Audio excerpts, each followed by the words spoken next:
3 වාර විභාගෙත් ළඟයි. මට මේව කොච්චර බැලුවත් තේරෙන්නේ නෑනේ. මට නම් දැන් මේක ඇති වෙලා. සෑම ක්‍රියාවකටම ප්‍රතික්‍රියාවක් තියෙනවා කියලා අහලා නැද්ද ළමයෝ? හොඳට පාඩම් කරොත් තමයි හොඳට විභාගෙ ලියන්නත් පුළුවන් වෙන්නේ. මොනවා? Isaac Newton? ඒත් හොඳට පාඩම් කරන්න බෑනේ. අපිට තාම සිලබස් එකවත් ඉවර නැහැනේ. මට පේපර් එකටත් බයයි.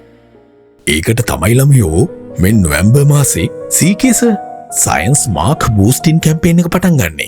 බූස්ටිං කැම්පේන් කියන්නේ මොකක්ද? ඔයාලා වගේ සිලබස් තවම කවර් කරලා නැති, හරියට වැඩ කරලා නැති, පාඩම් මගහැරලා ඉන්න හරි අමතක වෙලා හරි තවම පේපර් කරන්න හිතලවත් නැති 8 9 10 11 ශ්‍රේණිවල දරුවන්ට විද්‍යාව ටික හරියටම සුපිරියටම කියලා දෙන්න හදපු වැඩසටහනක් තමයි මේක. ෂා නියමයිනේ. එහෙනම් දැන් මාත් එක්ක එන්නකෝ.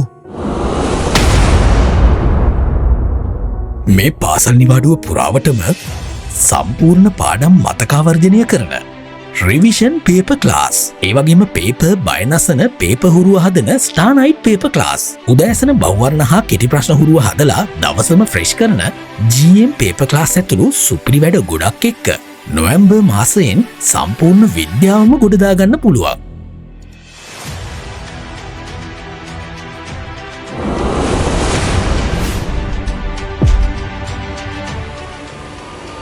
ඒ කියන්නේ මට බය නැතුව විභාගයට යන්න පුළුවන් නේද? නැතුව සිලබස් ඉවර නෑ කියලා බය වෙලා ඉන්න එක අතහැරලා එක මාසෙන් බිඳුවේ හිටියත් টොප් එකට යන්න පුළුවන් වැඩක් මේක. සීකේස සම්බන්ධ වීම සඳහා නොවැම්බර් බූස්ටිං විත් සීකේස යනුවෙන් ටයිප් කර ඔබේ නම සහ ශ්‍රේණිය සමග 070යි 12යි 177යි 02ට WhatsApp මැසේජ් එකක් යොමු කරන්න. දැනින්න දිනන්න නම් මිතින් සයන්ස් විත් සීකේස තමයි.